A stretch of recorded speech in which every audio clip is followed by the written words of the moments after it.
درانه کتونکو السلام علیکم. زه محمد سلمان همدرد د حق غږ پښتو چینل خبري لنډیز کې ستاسو قربا اوس تاسو پام را اړوم د مهمو خبرونو لنډیز.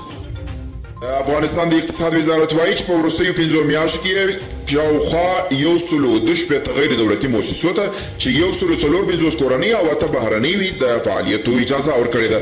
د روسیې تاتارستان مسلمان میشتو جمهوریت د کازان ښار په یو ښوونځي کې یو ځوان کس 7 زده کوونکي او یو ښوونکي په ټسو سره وژلي او یو شمېر نور یې ټپیان کړي دي. د پیښې په تړاو یو کس نیول شوی دی او د روسیې ولسمشر ولادیمیر پوتین ویلي چې وسلوالو د کنټرول قانون به بیا له سره وارزول شي. شاه محمود قریشي ویلي په افغانستان کې سوله د ټولې سیمې د سولې او امنیت لپاره حیاتي ده.